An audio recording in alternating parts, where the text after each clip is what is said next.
तुम्ही ने सब कुछ किया, घर, गाड़ी, बिजनेस, जरूरियातें जिंदगी, सभी कुछ तो।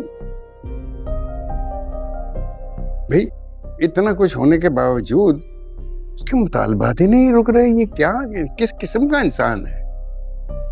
मेरे ऑफिस आया था, मुझे कहने लगा मुझे गोदाम खरीदना है। मैंने कहा मेरे 2 गोदाम खाली पड़े हैं, जो चाहे ले लो। कहने लगा नहीं, इनकी लोकेशन बहुत दूर है, ये नहीं चाहिए। 20 लाख रुपए मांग रहा था। बकौल उसके कोई गोदाम बेच रहा है 50 लाख। कहने लगा 30 लाख मेरा पार्टनर दे रहा है, 20 मुझे देने। मैंने कहा मैं पूरे 50 दूंगा, लेकिन डील मैं खुद करूंगा, तुम मुझे उसके मालिक से मिलवाओ। बस इस बात पर भड़क गया, उल्टी सीधी बकवास करने लगा। इसका मतलब ये है गोदाम उसका सिर्फ बहाना था, पैसे उसे खुद ही चाहिए। खुद ही चाहिए। कबीर, आपको चाहिए था कि आप मुझसे कहें कि फरी को लेके घर आओ और सामने बैठ के बात करो, ताकि बाद में फिर वो फरी से झूठ ना बोल पाए। हाँ, घोड़े पर सवार आया था, बस जल्दी जल्दी मुझे अभी चाहिए 20 लाख रुपए। मैंने बात नहीं सुनी तो बस बदतमीजी करने लगा। पता नहीं इतना बुरा नसीब था फरी का। न ऐसी जगह कौन अपनी बेटी शादी करके देता है।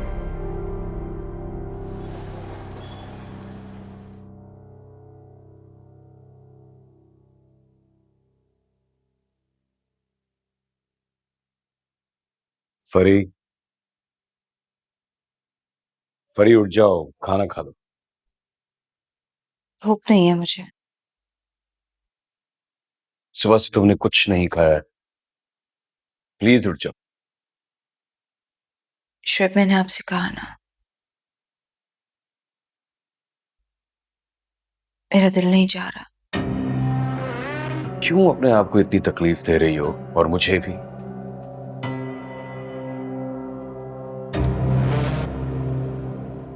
तुम्हारी हालत देख के मैं खुद को मुजरिम समझ रहा हूं।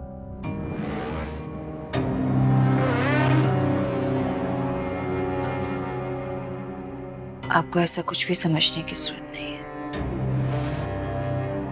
आप बस मुझे मेरे हाल पर छोड़ दीजिए।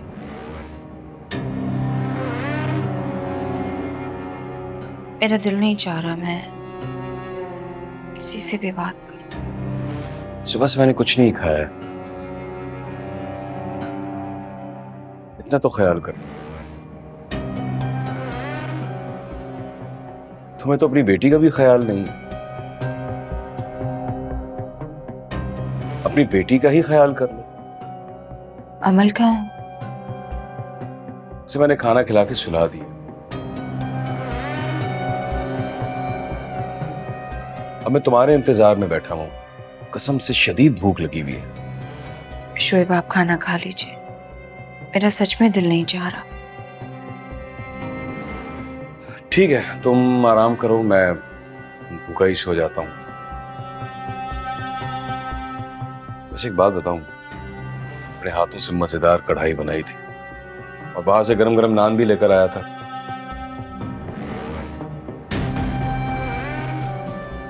खैर, शोएब, अब चलिए मैं आती हूँ।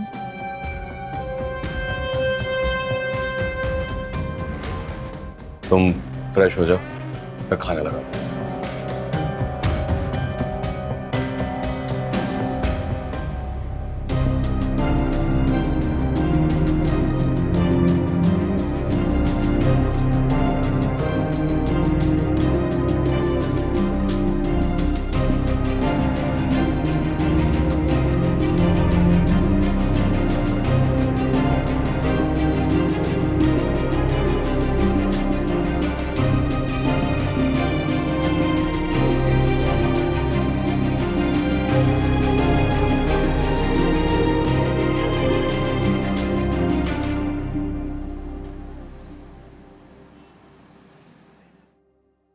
अनबिलीवेबल, आप ही ने कहा ये सब भैया से?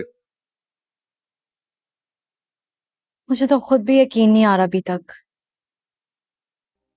हलमीर, तुम कहाँ थे सुबह से? समीर भाई, आंख देर से खुली, हो तबीयत ठीक नहीं थी, फिर साइट एरिया जाना था तो वहां चला गया। हाँ, जो कुछ भी हुआ है हम सबके लिए बहुत ज्यादा शॉकिंग है। ऑफ कोर्स शॉकिंग है, बताया जोई ने मुझे। मुझे फरी से ऐसी उम्मीद नहीं थी। फरी से ऐसी उम्मीद हो ना हो, शोएब की तबीयत से तो सब वाकिफ हैं। देखो, वो तो है ही ऐसा, हम सब जानते हैं। लेकिन हम सब में सबसे ज्यादा जो भाई की इज्जत करती है, एहतराम करती है, वो फरी है।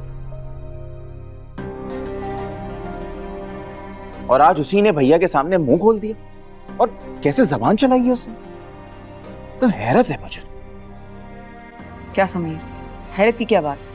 पता नहीं है शोएब की आदत से सब वाकिफ हैं। इसके पीछे भी उसी का हाथ, और कोई मकसद होगा जब भी, वरना फरी के बारे में तो सब जानते ही हैं।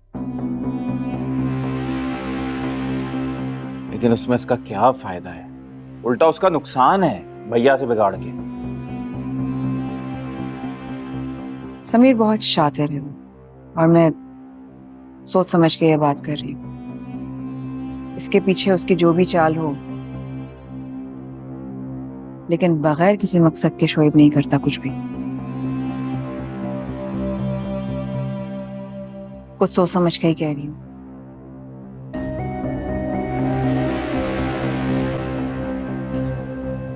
आई थिंक भाभी इज राइट, समझदारी की बात करके गई। जानती हूँ तुम बहुत आजकल वानिया भाभी से टिप्स नहीं ले रहे। कोई अगर अच्छा मशवरा दे तो मान लेना चाहिए और तारीफ भी करनी चाहिए जोई। हद होती है, इतना पढ़ लिख के भी तुम्हें मकारी और ये समझदारी में अभी तक कोई फर्क नजर नहीं। अरे जोई,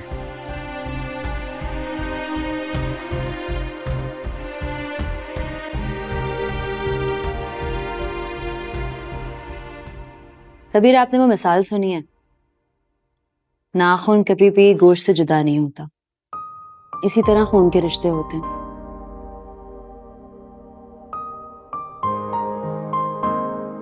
लाख इख्तिलाफात सही,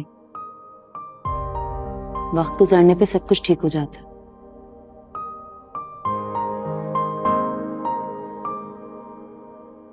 आप देखिएगा, फरी को अपनी गलती का एहसास होगा और वो आएंगी आपके पास। अगर वो आ भी जाए, सारे इख्तिलाफात खत्म भी हो जाए, तो ये बात मैं कैसे भूल सकता हूं कि मेरी बहन जो मुझे बचपन से जानती है, मेरे बारे में इतनी घटिया सोच रखती है कि मैं अपने बहन भाइयों पर खर्च की गई रकम का हिसाब रखूंगा, उसे जताऊंगा।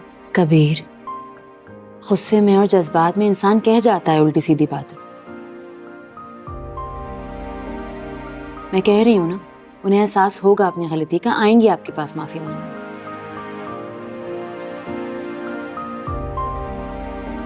चलें अपना मूड ठीक करें, मैं अच्छी सी कॉफी बनाती हूँ, फिर हम अच्छी सी कोई मूवी देखते हैं।